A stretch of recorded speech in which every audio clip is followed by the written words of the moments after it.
देखो,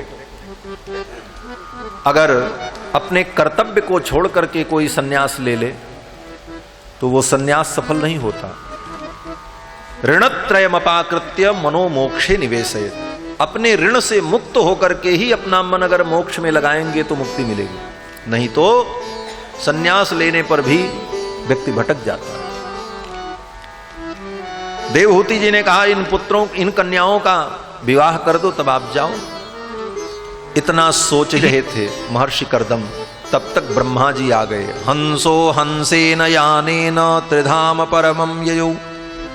ब्रह्मा जी आए और ब्रह्मा जी ने कहा कि मेरे साथ ये जो महर्षि लोग आए हैं, इन्हीं के साथ एक एक कन्या का ब्याह कर दो। ब्रह्मा जी अपने पुत्रों को लेकर के आए थे, पुलस्त, पुलह, क्रतु, अंगिरा, वशिष्ठ, ये सब ब्रह्मा जी के साथ आए थे, ब्रह्मा जी के पुत्र हैं।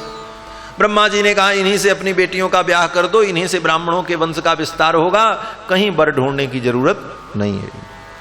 ब्रह्मा जी के कहने पर मरीचये कलाम प्रादात अनसूयामथात्रये। सबसे बड़ी बेटी जो कला थी उनका विवाह मरीच महर्षि के साथ कर दिया। दूसरी बेटी जो अनसूया थी उनका विवाह अत्रि महर्षि के साथ कर दिया।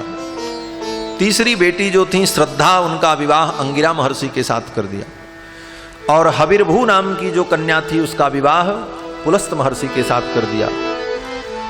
अरुंधति का विवाह वशिष्ठ जी के साथ कर दिया। शांति नाम की जो कन्या थी उसका विवाह अथर्वण महर्षि के साथ कर दिया। इस प्रकार कर्दम महर्षि ने अपनी कन्याओं का दान एक एक ऋषियों को कर दिया। इन ऋषियों से जो कन्याएं ब्याही गईं कर्दम महर्षि की, इन्हीं से ब्राह्मणों के वंश का प्रादुर्भाव हुआ। इन महर्षियों के द्वारा विप्रवंश का विस्तार हुआ। अब कपिल भगवान ने कहा, कर्दम महर्षि ने कहा, अब मैं तपस्या करने जा रहा हूं। देवहूति ने कहा, ठीक है महाराज, आप तपस्या करने पधारो, लेकिन ये बताओ, आप तो तपस्या करके परम पद को प्राप्त कर लेंगे, मेरा कल्याण कैसे होगा, मुझे भगवान कैसे मिलेंगे? तो कर्दम महर्षि ने कहा, देवी, ये आपका बेटा जो है ना, ये साक्षात भगवान है, भगवान का अंश है, ये कपिल भगवान है, और इन्हीं के उपदेश से तुम्हारा मोह नष्ट होगा। देखो, भगवान मिल जाएं, लेकिन जब तक मोह नष्ट नहीं होगा, अज्ञान नष्ट नहीं होगा, तब तक भगवान के मिलने का भी सुख आपको नहीं मिलेगा। भगवान तो मिले मिलाए हैं, ऐसा नहीं है कि भगवान कहीं अलग मिलेंगे। भगवान हर क्षण हर समय है, हर जगह है, हमारे आपके अंदर हैं। फिर भी भगवान का वो सुख, भगवत मिलन का सुख हमें क्यों नहीं मिलता? क्योंकि हम माया से मुक्त नहीं हो पा रहे। असली कारण है, भगवान तो रावण को भी मिले हैं। भाई, रावण के सामने भगवान प्रकट नहीं थे, लेकिन रावण भगवान को देख करके सुख अनुभव नहीं करता है। रावण भगवान को गालियां देता है। भगवान तो कंस को भी मिले, भगवान दुर्योधन को भी मिले, लेकिन भगवान के मिलने से जो सुख होना चाहिए वो सुख इनको नहीं हुआ। वो सुख किसको हुआ? बोले विभीषण को हुआ, विदुर जी को हुआ। भगवान तो दुर्योधन को भी मिले, विदुर को भी मिले, लेकिन विदुर को जो सुख मिला वो दुर्योधन को नहीं मिला। क्यों? बोले दुर्योधन मोह से मुक्त नहीं था और विदुर मोह से मुक्त थे। भगवान बिला बुलाए विदुर के घर चले गए। दुर्योधन ने इतनी तैयारी की, पलक पावड़े बिछा दिए, 56 प्रकार कौन कहे, 556 प्रकार का व्यंजन बनवाया दुर्योधन ने भगवान के स्वागत के लिए। मखमल के पावड़े बिछा दिए, पुष्प लेकर के कन्याएं पुष्पांजलि करने के लिए पंक्तिबद्ध खड़ी हो गईं। दुर्योधन ने कहा, ऐसा स्वागत करूंगा कृष्ण का कि कृष्ण उस स्वागत के संकोच में पड़ जाएंगे और मैं जो कहूंगा कृष्ण मान लेंगे, मेरे पक्ष में हो जाएंगे। लेकिन भगवान दुर्योधन के घर नहीं गए और भगवान पहुंच गए विदुर के घर। बिना बुलाए विदुर के घर ठाकुर जी पहुंच गए। और विदुर जी घर में थे नहीं, विदुरानी घर में थी। विदुरानी तो भाव विभोर हो गई, दौड़ने लगी, क्या करूं क्या करूं, कभी इधर जाए कभी उधर जाए, खोजने लगी कोई आसन मिले मैं बैठा हूं। घर में कोई आसन नहीं था। विदुर जी महाराज धृतराष्ट्र के मंत्री हैं, लेकिन मंत्री होते हुए भी उनका जीवन इतना त्यागमय था कि एक छोटी सी कुटिया में रहते थे, जमीन पर शयन करते थे, केवल 2-3 पात्र उनके घर में थे भोजन बनाने के लिए, कोई संग्रह नहीं था, इतना त्याग था विदुर जी के अंदर। जब भगवान पहुंचे तो बैठाने के लिए कोई आसन नहीं, कहां बैठा मैं। विदुरानी दौड़ी और दौड़ती गई, एक लकड़ी का पाटा मिल गया बाजोट, ला करके रख दिया, बोले महाराज बैठो। और उस पाटे पर भगवान को बैठाया और केले का छिलका भगवान को खिलाया। केला की गिरी को नीचे गिरा दिया, छिलका देती चली गई और भगवान पाते चले गए। विदुर के आतिथ्य को भगवान ने स्वीकार किया। आज हरि आए विदुर घर पावना, आज हरि आए विदुर घर पावना, आज हरि आए विदुर घर पावना, आज हरि आए विदुर घर पावना, आज हरि आए विदुर घर पावना, आज हरि आए विदुर घर पावना, आज हरि आए। विदुर नहीं घर में थी विदुरानी, विदुर नहीं घर में विदुरानी, विदुर नहीं घर में थी विदुरानी, विदुर नहीं घर में थी विदुरानी। आवत देखे सारंग पाणी, आवत देखे सारंग पाणी, आवत देखे सारंग पाणी, आवत देखे सारंग पाणी। फूली अंग समा विचिंता, फूली अंग ना विचिंता, भोजन क्या जीवावड़ा, आज हरि आए विदुर घर पावना, आज हरि आए विदुर घर पावना, आज हरि आए विदुर घर पावना, आज हरि आए, हाँ आज हरि आए, हाँ आज हरि आए। भगवान विदुर के घर पहुंच गए। विदुर के घर जाकर के केले का छिलका खाया। बाद में दुर्योधन के यहां पहुंचे। दुर्योधन तो नाराज, इतनी तैयारी मैंने की और आपने मेरे आतिथ्य को स्वीकार नहीं किया, और आपने इतने बड़े बड़े लोगों का अपमान किया। दुर्योधन कहता है, भीष्म द्रोणावतिक्रम्य, महाराज भीष्म, द्रोणाचार्य, मेरे पिता धृतराष्ट्र, ये सब आपकी प्रतीक्षा कर रहे थे, आपने इनकी परवाह नहीं की। दुर्योधन ने कहा भगवान से, भीष्म द्रोणावतिक्रम्य माम चैव मधुसूदन, हे मधुसूदन, मेरा भी आपने अपमान किया, और इतना सुंदर व्यंजन और स्वागत छोड़ करके कृतम वृषल भोजनम, एक दासी पुत्र के घर जाकर के आपने भोजन किया, क्यों किया आपने? अब दुर्योधन भगवान से झगड़ा करने को उतारू, तो भगवान ने मुस्कुराते हुए कहा, दुर्योधन, कोई व्यक्ति भोजन क्यों करता है?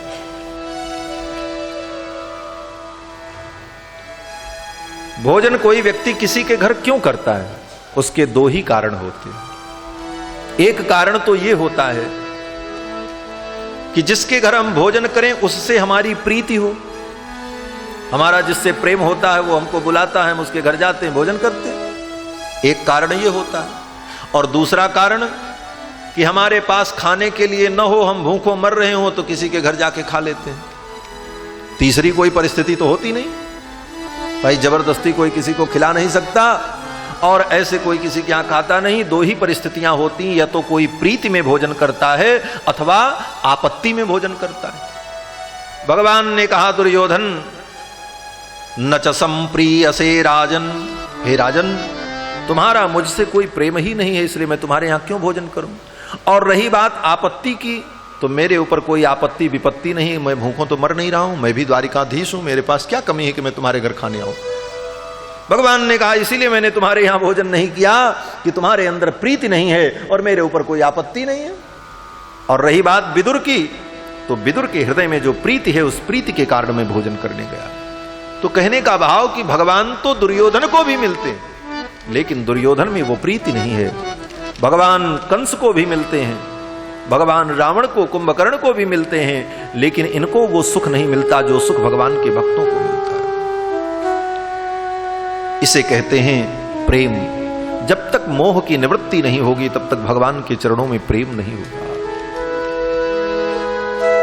महर्षि कर्दम ने कहा देवी ये तुम्हारा पुत्र जो है ये भगवान है, इसी के उपदेश से तुम्हारा मोह नष्ट होगा और तब तुम्हें भगवान की प्राप्ति होगी। कपिल भगवान के विषय में बता करके कर्दम महर्षि विदा होते हैं। कर्दम महर्षि ने अपने पुत्र कपिल की परिक्रमा की। दक्षिणीकृत्य तम प्रीतो वनमेव जगामह। अपने पुत्र की परिक्रमा करके अपने पुत्र कपिल को प्रणाम करके कर्दम महर्षि तपस्या करने के लिए चले गए और मां देवहूति अपने पुत्र कपिल के साथ आश्रम में रहने लगी। एक दिन मां देवहूति ने अपने पुत्र कपिल से कहा, बेटा तू तो भगवान है, तेरे पिता ने कहा था कि तू परमात्मा है, और मैं इस मोह में संसार में पड़ी हूं, मुझे उपदेश दो, मेरा कल्याण कैसे होगा, मेरे मोह को नष्ट कर दो, मुझे उपदेश देकर के प्रवचन सुना करके मेरे ज्ञान के नेत्रों को खोल दो, मैं तुम्हारे चरणों में प्रणाम करती हूं। अपने पुत्र कपिल के चरणों में देवहूति ने प्रणाम किया। तम त्वागताहं शरणं शरण्यं स्वभृत्य संसार तरो कुठारम जिज्ञासयाहं प्रकृते पुरुषस्य नमामि सद्धर्मविदां वरिष्ठम। हे वरिष्ठ, हे श्रेष्ठ, हे परमात्मन, आपके चरणों में मैं प्रणाम करती हूं, आप मुझे उपदेश करें। अपने मां के निवेदन को सुनकर के कपिल भगवान ने अपनी मां को उपदेश देना प्रारंभ किया। ये कपिल भगवान का उपदेश बड़ा दिव्य और विलक्षण है। कपिल भगवान कहते हैं, मां आत्म कल्याण के लिए, निश्रेयस की प्राप्ति के लिए जीव को आध्यात्मिक योग करना चाहिए। आध्यात्मिक योग क्या है? बोले भगवान से जुड़ना, अपने मन को भगवान से जोड़ लेना, यही आध्यात्मिक योग है। योग का मतलब जोड़। आप जब अंकों को जोड़ते हैं गणित में, तो सारे अंक जोड़ करके जब नीचे लिखे जाते हैं तो लिखा जाता है योग बराबर इतना। तो योग का मतलब ही होता है जोड़। और जिस साधन से हम भगवान से जुड़ जाएं उसी को योग कहा जाता है। अगर भक्ति के द्वारा हम भगवान से जुड़ गए तो भक्ति योग, ज्ञान से जुड़ गए तो ज्ञान योग, कर्म के द्वारा हम भगवान से जुड़ गए तो कर्म योग। तो कर्म योग, ज्ञान योग, भक्ति योग, ये जितने योग हैं सब भगवान से जीव को जोड़ने वाले हैं। लेकिन इस योग की प्राप्ति होती कैसे? भक्ति योग, ज्ञान योग, कर्म योग, किसी भी योग की प्राप्ति कैसे होती है? तो कपिल भगवान कहते हैं, मां संसारी प्राणियों का संग छोड़ करके, कुसंग छोड़ करके जब सत्संग करेगा जीव, तब उसे योग की प्राप्ति होगी।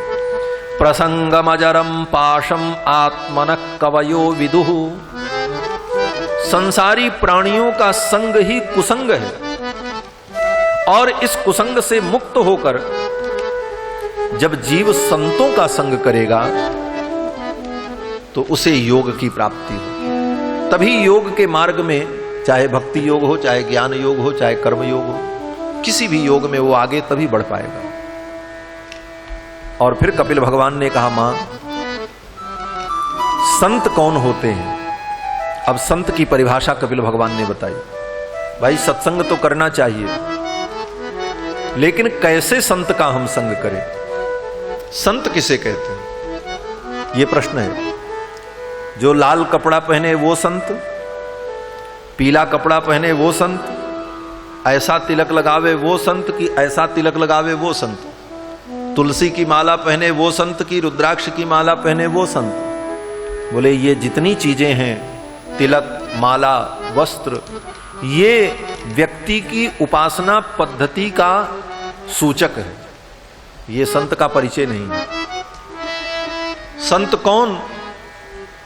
कपिल भगवान कहते हैं कि संत वो है जिसके जीवन में तितिक्षा हो। तितिक्षव कारुणिका सुहृद सर्वदेहिनाम अजात शत्रव शांता साधव साधुभूषणा। साधु कौन है? संत कौन है? बोले जो अजात शत्रु हो, जिनका कोई शत्रु न हो, जिनके हृदय में करुणा हो, जो सबके सुहृद हो और जो शांत हो और जो भगवान के भजन में लगे रहते हो। मई अनन्य भावेन भक्तिम कुर्वन्ति ये दृढ़ाम, अनन्य भाव से जो मेरी भक्ति करते। तो साधु स्वभाव का नाम है, स्वरूप का नाम नहीं है। इसीलिए संतों ने कहा है साधु बनना सरल है, होना बड़ा कठिन है। बोले होने में और बनने में अंतर क्या है? संत लोग कहते हैं महाराज साधु बनना सरल है, होना कठिन है। बोले बनने में और होने में अंतर क्या है? बोले बनने में केवल 5 मिनट लगता है। सिर मुड़ा दो, बढ़िया तिलक लगा लो, लाल पीले कपड़े पहन लो, 2-4 माला पहन लो, साधु हो गए, बन गए साधु। बनना सरल है। नारी मुई गृह संपत्ति नासी मूड मुड़ाए भये सन्यासी। कितना देर लगा बनने में? बोले मूड मुड़ाने में जितनी देर लगे बस है? एक तो महात्मा कहते थे मूड मुड़ाए 3 गुण मिट जाए सर की खाज। मूड मुड़ा लो, सिर की खाज मिट जाएगी, और बोले खाने को अच्छा मिले और लोग कहें महाराज। तो खाने को भी बढ़िया चकाचक मिलेगा, लोग देंगे, कहेंगे महाराज हैं। तो इतना ही फायदा जो समझता हो इस वेश का, उसके लिए क्या कहना माता। मूड मुड़ाए भये सन्यासी। कहने का भाव कि साधु बनना बहुत सरल है, लेकिन होना बहुत कठिन है। कितना कठिन है? हमारे पूज्य स्वामी जी महाराज कहा करते कि साधु होना कठिन है। कितना कठिन है? बोले चढ़ना पेड़ खजूर, जैसे खजूर के पेड़ पर चढ़ना बड़ा कठिन होता है, सीधा पेड़ होता है ना, चढ़ने में बड़ी कठिनाई। साधु होना कठिन है, चढ़ना पेड़ खजूर, और चढ़े तो चाखे प्रेम रस और गिरे तो चकनाचूर। अगर चढ़ गए तो फिर तो ब्रह्म रस का आनंद मिलेगा, और अगर गिरे तो गए काम से महाराज। ये साधु होना बड़ा कठिन है। साधु किसे कहते हैं? बोले जिसके जीवन में सहनशीलता हो। कितनी सहनशीलता? संत कहते हैं कि खोद खाद पृथ्वी सहे। पृथ्वी को कितना भी खोद डालो, पृथ्वी सहन करती। खोद खाद पृथ्वी सहे और काट कूट बनराय। जंगल के जितने पेड़ हैं उन पेड़ों को तुम काटो, बेचारे सह लेते हैं, कुछ नहीं बोलते। और कुटिल बचन साधु सहे सबसे सहा न जाए। जो कुटिल वचन को सहन कर ले वो साधु। और यही साधु की परिभाषा भगवान राम ने भी बताई। वर्षा ऋतु का वर्णन करते हुए भगवान श्री राम ने लक्ष्मण जी से कहा, देखो लक्ष्मण, ये वर्षा हो रही है, ये बड़ी बड़ी बूंदें पर्वत के ऊपर गिर रही हैं, पट पट पट पट, लेकिन इन पर्वतों को देखो कि ये अचल है, ये हिल नहीं रहे। किस प्रकार से? तो राम जी कहते हैं कि बूंद अघात सहई गिर कैसे, और खल के बचन संत सह जैसे। जैसे खल के वचन को संत सहन करते हैं, उसी प्रकार ये पर्वत बूंद के आघात को सहन कर रहे हैं। अर्थात जिसके अंदर इतनी सहनशीलता हो वो संत। सील गहनी सबकी सहनी। गोस्वामी तुलसीदास जी कह रहे हैं कि सील गहनी सबकी सहनी, और कहनी ही मुख राम, और तुलसी रहिए या रहनी संत जनन को काम। संतों की रहनी क्या है? बोले सील गहनी। शीलता हो, शांति हो और सबकी सहनी, सब लोग जो कुछ कहें सब सह ले। तुलसी रहिए या रहनी, इस रहनी करनी में जो रहता हो वो साधु। अब आप सोचो साधु होना कितना कठिन, इतना सरल नहीं महाराज। संग्रह भी न हो अपने पास में। कबीरदास जी कहते हैं, अब कबीरदास जी की संत की परिभाषा सुनो। कबीरदास जी कहते हैं कि कौड़ी रखे न पास में और मांगत में सकुचाएं। एक कौड़ी भी न रखो, वो साधु। श्री चैतन्य महाप्रभु जी महाराज के साथ एक शिष्य थे, कहीं गए किसी गृहस्थ के घर भोजन करने के लिए, और भोजन करके जब निकले तो चैतन्य महाप्रभु जी को भोजन के बाद आधी हर्रे, हर्रे जानते हैं ना, भोजन के बाद लिया जाता है तो भोजन पच जाता है, तो एक हर्रे नहीं आधी हर्रे उस महात्मा ने चैतन्य महाप्रभु जी को दिया। भोजन के बाद प्रभु जी ने खा लिया, महाप्रभु ने चल पड़े। दूसरे दिन दूसरे के यहां भोजन हुआ, कहीं किसी गृहस्थ के यहां, और भोजन करने के बाद जब चैतन्य महाप्रभु जी उठे तो उस साधु ने फिर वो आधी हर्रे दी। तो चैतन्य महाप्रभु जी ने कहा, कल भी तुमने आधी हर्रे दी थी, आज भी आधी हर्रे दी, बात क्या है? आधी हर्रे तुमको कहां से मिली? तो महात्मा ने कहा, थी तो एक, लेकिन कल आधी दे दिया था और आधी आज के लिए बचा लिया था। चैतन्य महाप्रभु जी ने कहा, भगवान के ऊपर भरोसा नहीं, आज के लिए बचा करके इतना रख लिया? इतनी संग्रह की तुम्हारे अंदर प्रवृत्ति है, तुम मेरे साथ रहने लायक नहीं हो, चले जाओ यहां से, विदा कर दो। इतना भी संग्रह तुम करोगे तो मेरे साथ रहने लायक नहीं हो, भरोसा भगवान का करो। हमारी अयोध्या में एक संत हुए श्री बलराम स्वामी, जिन्होंने विजय राघव मंदिर की स्थापना की है, बड़े सिद्ध महापुरुष। श्री बलराम स्वामी जी इतने विरक्त महात्मा, उनके साथ एक भागवत दास नाम के महात्मा थे। उनको कहीं से एक सोने की मोहर मिल गई, किसी ने दिया था, सोने की मोहर रखे थे। तो एक दिन स्वामी जी ने देख लिया और स्वामी जी ने कहा, ये सोने की मोहर रखे क्यों हो? तो भागवत दास ने कहा कि ये इसलिए रखे हैं कि किसी दिन ये काम आएगी, कोई दुर्दिन आएगा तो उस दिन इसका उपयोग किया जाएगा। तो श्री बलराम स्वामी जी ने भागवत दास को कहा, भगवान के ऊपर तुमको भरोसा नहीं है और इस सोने की मोहर पर इतना भरोसा है कि ये दुर्दिन में काम आएगी? कई दिन काम आएगी? कई दिन इसको बेच करके तुम अपनी जीविका चला पाओगे? 10 दिन, 20 दिन, 25 दिन, कभी तो ये खत्म होगी, फिर क्या करोगे? फिर तो भगवान का ही तुम्हें भरोसा करना पड़ेगा। इसलिए आज से ही भगवान का भरोसा करो, इसे फेंक दो, इसे किसी को दे दो। और भागवत दास ने वो सोने की मोहर किसी को दान कर दिया। तब जाकर के स्वामी जी महाराज ने उनको अपने साथ रखा।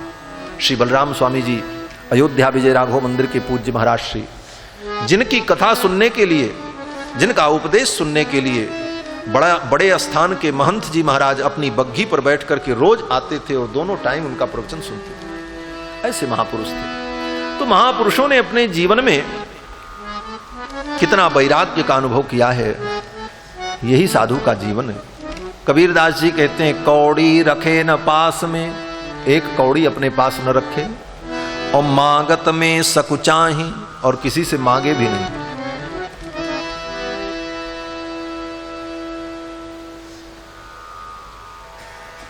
तो बोले काम कैसे चलेगा? रखते कुछ है नहीं पास में और मांगते नहीं किसी से, तो काम कैसे चलेगा? बोले ऐसे महात्माओं की चिंता भगवान को होती है, भगवान उनकी साज समार करते हैं। कबीरदास जी कहते हैं, कौड़ी रखे न पास में, मांगत में सकुचाही, और तिन के पीछे हरि फिरे, कहीं भूखे ना रह जाएं। उनके पीछे भगवान डोलते हैं कि कहीं ये मेरे भक्त भूखे न रह जाएं। कबीरा मन निर्मल भया, कबीरा मन निर्मल भया, जैसे गंगा नीर, और पाछे पाछे हरि फिरे, कहत कबीर कबीर। ऐसे संतों के पीछे भगवान डोलते महाराज। इसलिए भरोसा तो भगवान का। संत होना बड़ा कठिन है, साधु होना बड़ा कठिन है महाराज। वेश बना लेना सरल है, होना बड़ा कठिन है। और बंधुओं, पूरे जीवन में साधना करने के बाद मरने के पहले, जीवन अंत होने के पहले अगर साधुता आ गई तो समझ लो तुम्हारा जीवन सफल है। मरते दम तक भी साधुता आ गई तो समझ लो जीवन सफल है। ऐसे संत अगर जीवन में मिल जाएं तो क्या होगा? बोले ऐसे संतों का संग अगर हो गया तो मोक्ष द्वार मपावृतम, मोक्ष का द्वार खोल देते हैं। श्री कपिल भगवान ने अपनी मां को भक्ति का उपदेश किया, तत्व का लक्षण बताया, सांख्य शास्त्र के अनुसार जो तत्व हैं उन तत्वों का विवेचन करके बताया। तत्व कितने हैं?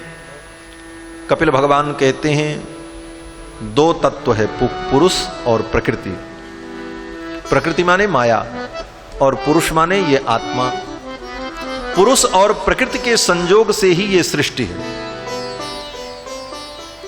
पुरुष और प्रकृति, प्रकृति क्या है? बोले प्रकृति 24 तत्व से बनी हुई है। कपिल भगवान ने कहा 24 तत्व प्रकृति के हैं, 5 महाभूत पृथ्वी जल तेज वायु आकाश, 5 तन्मात्राएं रूप रस गंध स्पर्श और शब्द, और इन 5 से उत्पन्न होने वाली 5 ज्ञान इंद्रियां, 5 कर्मेंद्रियां, कुल कितने हो गए? बोले 20। मन बुद्धि चित्त अहंकार, ये 4 अंतःकरण 24, और 25वां तत्व इस शरीर के अंदर आत्मा जो पुरुष है। इस प्रकार 24 तत्व से बना हुआ शरीर और उसके अंदर 25वां तत्व आत्मा, और उस आत्मा के अंदर जो 26वां तत्व है वो कौन है? परमात्मा। यो अंतरतो आत्मानं यमयति, जो आत्मा के अंदर बैठ करके आत्मा का भी नियमन करता है वो परमात्मा। इस प्रकार तत्व का विवेचन कपिल भगवान ने बड़े विस्तार से अपनी मां देवहूति को सुनाया और फिर भक्ति का लक्षण बताया। कपिल भगवान ने कहा कि मां, इस मनुष्य जीवन को प्राप्त करके अपने धर्म का, अपने स्वधर्म का व्यक्ति को पालन करना चाहिए। अपने स्वधर्म का पालन करते हुए जितना जीवन में मिल जाए उतने में संतोष रखना चाहिए। आत्म तत्व का ज्ञान जिन्हें हो चुका है ऐसे महापुरुषों का आदर करना चाहिए, उनका पूजन करना चाहिए। ग्राम्य धर्म काम्य धर्म को छोड़ करके मोक्ष धर्म का अनुष्ठान करना चाहिए। सीमित भोजन करना चाहिए और पवित्र भोजन करना चाहिए। एकांत वास करने का प्रयास करना चाहिए। अहिंसा, सत्य, अस्तेय, ब्रह्मचर्य, इन सारे नियमों का पालन करते हुए भगवान कृष्ण का चिंतन करना चाहिए। यही भक्ति है।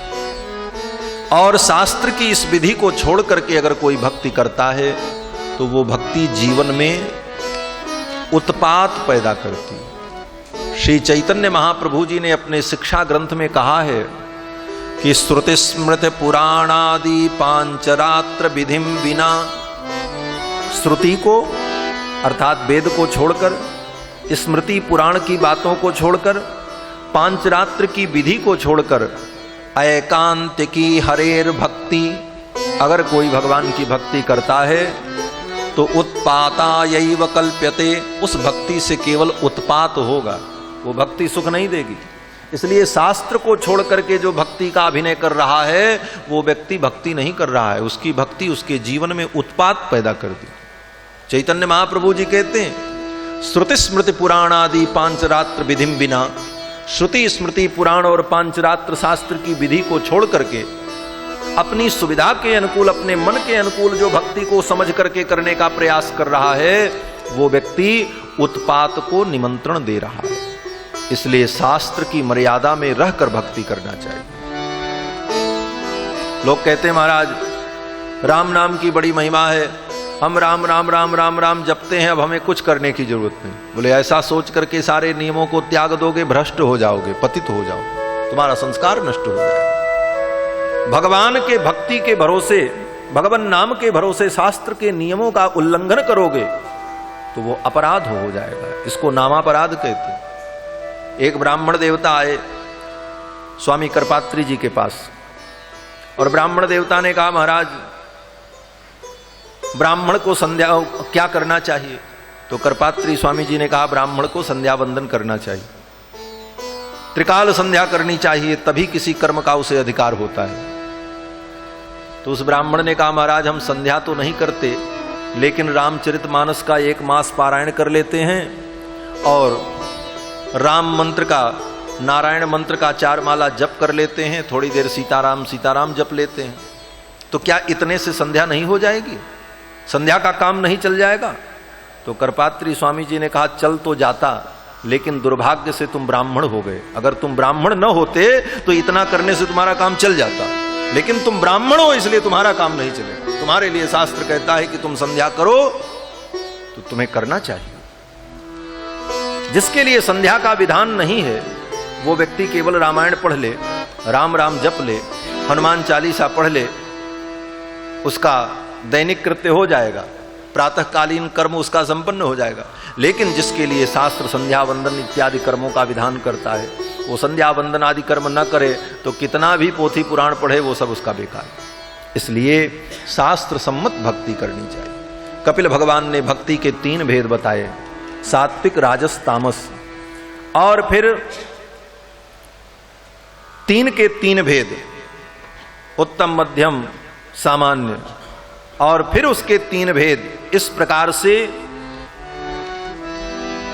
3 का 3 गुणा करो तो 3 त्रिक का 9, और फिर उसके 9 भेद, तो 9 9 81 प्रकार के भक्ति का भेद कपिल भगवान ने अपनी मां को सुनाया। अब एक एक भेद में क्या अंतर है वो बतावे तो 1 दिन की 2 दिन की कथा तो यही हो जाए कि 81 प्रकार के भक्ति के भेद क्या है। सात्विक भक्ति, राजस भक्ति, तामस भक्ति, फिर अधिकारी भेद से अलग अलग सकाम भक्ति, निष्काम भक्ति, इस प्रकार से अनेक भेद प्रभेद होते होते 81 प्रकार के भक्ति के भेद का निरूपण आचार्यों ने किया है। कपिल भगवान ने अपनी मां देवहूति को सुनाया। इसके बाद जीव के संसार में आने की विधि क्या है, क्रम क्या है, इसका वर्णन किया। कपिल भगवान ने कहा, मां, जीव अपने कर्मों का फल भोगने के लिए स्वर्ग में और नरक में जाता है।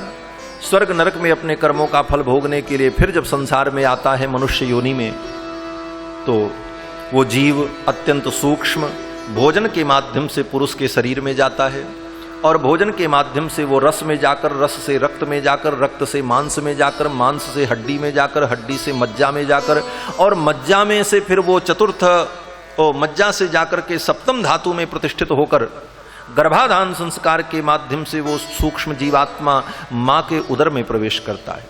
कर्मणा दैव नेत्रेण जंतुर्देहोपत्तये स्त्रिया प्रविष्ट उदरम पुंसो रेतक कणाश्रय। पुरुष के तेज का आश्रय ग्रहण करके वो सूक्ष्म जीवात्मा स्त्री के उदर में प्रविष्ट होता है, और कललम त्वेक रात्रेण पंचरात्रेण बुदबुदम, 1 रात्रि में वो कलल के समान होता है, 5 रात्रि में बुदबुद के समान हो जाता है। दशाहेन तु करकंधु, 10 दिन बीतने पर बेर फल के बराबर हो जाता है। 1 महीने में पिंड अंडे के बराबर हो जाता है, और जब दूसरा महीना लगता है तो उसी में सिर बनने लगता है और नीचे के अंग बनने लगते हैं। 4 महीना बीतने पर उसके अंदर 7 प्रकार की धातुएं प्रकट हो जाती हैं, चतुर्भिर धातव सप्त, और 6ठा महीना जब आता है तो उसे भूख प्यास लगने लगती है, और उसके भूख प्यास की निवृत्ति के लिए परमात्मा उसकी नाभि में एक नली फिट कर देता है, और मां के द्वारा किए गए भोजन के द्वारा उसे रस मिलने लगता है। अब उसकी आंख, नाक, कान के छिद्र भी काम करने लगते हैं। तो भगवान सोचते हैं कहीं इसके नाक में, कान में, आंख में गर्भ का गंदा पानी चला जाएगा तो ये विकृत हो जाएगा, इसलिए भगवान उस गर्भ में ही उसको एक जरायु में पैक कर देते हैं। पैकिंग हो जाती है उसकी, जिसको कहते हैं जरायु। एक झिल्ली में एक पतले से आवरण में वो बालक लिपट जाता है, जिससे गर्भ का पानी उसका स्पर्श न करे, और नली के माध्यम से भोजन आहार उसे मिलता रहता है। इस प्रकार धीरे धीरे जब 9 महीना व्यतीत हो जाता है, बच्चे के जन्म का समय आता है, उस समय भगवान की कृपा से उस गर्भस्थ बालक को अपने पिछले 100 जन्मों की बातें याद आ जाती हैं। कपिल भगवान कहते हैं, मां, तत्र लब्ध स्मृतिर्दैवात् कर्म जन्म शतोद्भवम। पिछले 100 जन्मों के कर्म उसे दिखाई पड़ने लगते। जैसे रिकॉर्डिंग को, कैसेट को टीवी में लगा दिया जाए, चला दिया जाए, तो सब सीन आप देखते रहो, क्या क्या हुआ, क्या क्या हुआ। उसी प्रकार गर्भ के अंदर प्रत्यक्ष उसको अपने 100 जन्मों के कर्म दिखाई पड़ने लगे। वो जीव भयभीत होकर के भगवान से प्रार्थना करता है, इन कर्मों का फल मैंने इतना दुख भोगा, अब मैं ऐसा कर्म नहीं करूंगा, अब तो जाकर के आपका केवल भजन करूंगा। ये संसार माया है, असत्य है। ये सारी प्रतिज्ञाएं जीव भगवान से करता है कि अब जग जाई भजऊं चक्रपाणी, अब जगत में जाकर के चक्रपाणी का मैं भजन करूंगा। भगवान कहते हैं बार बार तूने ऐसा ही कहा और संसार में जाकर के फिर तू मुझे भूल गया। जीव कहता नहीं महाराज अब नहीं भूलूंगा, और गर्भ से बाहर आते ही फिर भूल जाता है, गर्भ से आते ही भूल जाता है। माया का ऐसा प्रभाव। कपिल भगवान कहते हैं मां, फिर जब उस जीव को सत्संग मिलता है, महापुरुषों की वाणी सुनने को मिलती है, तो ये सारी बातें उसे स्मृत हो जाती हैं और पुनः वो भगवान की भक्ति के मार्ग में लगता है और कल्याण को प्राप्त कर लेता है। कपिल भगवान ने अपनी मां को सुंदर उपदेश किया। उपदेश देने के बाद कपिल भगवान ने कहा मां, अब ये बताओ आपकी मनः स्थिति कैसी है? तो मां देवहूति ने कहा बेटा तुम्हारे उपदेश से मेरा मोह समाप्त हो गया। एवं निशम्य कपिलस्य वचो जनित्री साकर्दमस्य दयिताखिल देवहूतिः विस्त्रस्त्रमोह पटला तमभिप्रणम्य तुष्टाव तत्व विषयांकित सिद्ध भूमिम। अपने पुत्र के चरणों में प्रणाम किया। कपिल भगवान को देवहूति ने प्रणाम किया और कहा हे प्रभु आपके उपदेश से मेरा मोह नष्ट हो गया, अब मुझे कोई चिंता नहीं। कपिल भगवान ने कहा अब मैं जा रहा हूं। अपने मां से अनुमति लेकर के कपिल भगवान मातरम समनुज्ञाय प्राग उदीचीम दिशम ययौ, उत्तर दिशा की ओर कपिल भगवान चले गए। आगे जाने पर समुद्र ने उनका स्वागत किया। गंगा और समुद्र का जहां संगम है वहीं पर कपिल भगवान विराजमान हो गए गंगा सागर में। और कपिल भगवान के चले जाने के बाद मां देवहूति ने भी योग के द्वारा अपने शरीर को समाप्त कर दिया। उनका शरीर अंतर्हित हो गया। उनके शरीर से एक जलधारा प्रवाहित हो गई, नदी के रूप में परिवर्तित हो गई और उनकी आत्मा देवहूति की दिव्यात्मा भगवत धाम को प्राप्त हो गई। इस प्रकार कपिल भगवान के इस उपाख्यान को श्री सुखदेव जी ने राजा परीक्षित को सुनाया, श्री मैत्रेय जी महाराज ने विदुर जी को सुनाया और श्री सूत जी महाराज ने 88,000 शौनकादि मुनियों को सुनाया और हमने आपको सुनाया। तो आज का सत्र यहीं पर विराम लेता है। यहाँ पर श्रीमद्भागवत महापुराण के तीसरे स्कंद की कथा पूर्ण होती है। कल से चतुर्थ स्कंद की कथा प्रारंभ होगी और फिर आगे भगवान के परम भक्त ध्रुव जी का चरित्र आएगा और भी अनेक भक्तों के चरित्र आएंगे। इन चरित्रों का कल की कथा में हम लोग चिंतन करेंगे। आज की कथा का यहीं पर विराम। अब पूरी शक्ति के साथ भगवान नाम जय घोष करें। बोलो वृंदावन बिहारी लाल की जय। पूरी शक्ति के साथ। हमारे स्वामी जी महाराज कहते थे कि जब लोग भगवान के नाम का जय घोष करते हैं ना, तो शरीर के अंदर के जितने पाप हैं वो निकल करके भाग जाते हैं। बोले भाग करके कहाँ जाते हैं? बोले जो नहीं बोलता अथवा धीरे से बोलता उसी खोपड़ी पे चले जाते हैं। इसलिए भगवान नाम जय घोष पूरी शक्ति के साथ। बोलो श्री वृंदावन बिहारी लाल की जय। श्री श्रीनाथ जी महाराज की जय। श्री सुखदेव भगवान की जय। श्री वेदव्यास भगवान की जय। जय जय श्री राधे श्याम। अब भगवान नाम संकीर्तन कर लें, उसके बाद भागवत जी की आरती। गोपाल मुरलिया वाले, नंदलाल मुरलिया वाले, गोपाल मुरलिया वाले, नंदलाल मुरलिया वाले, श्री राधा जीवन नीलमणि गोपाल मुरलिया वाले, राधा जीवन नीलमणि गोपाल मुरलिया वाले, राधा जीवन नीलमणि गोपाल मुरलिया वाले, राधा जीवन नीलमणि गोपाल मुरलिया वाले। नंदलाल मुरलिया वाले, गोपाल मुरलिया वाले, नंदलाल मुरलिया वाले, गोपाल मुरलिया वाले, नंदलाल मुरलिया वाले, गोपाल मुरलिया वाले, नंदलाल मुरलिया वाले। राधा जीवन नीलमणि गोपाल मुरलिया वाले, श्री राधा जीवन नीलमणि गोपाल मुरलिया वाले, राधा जीवन नीलमणि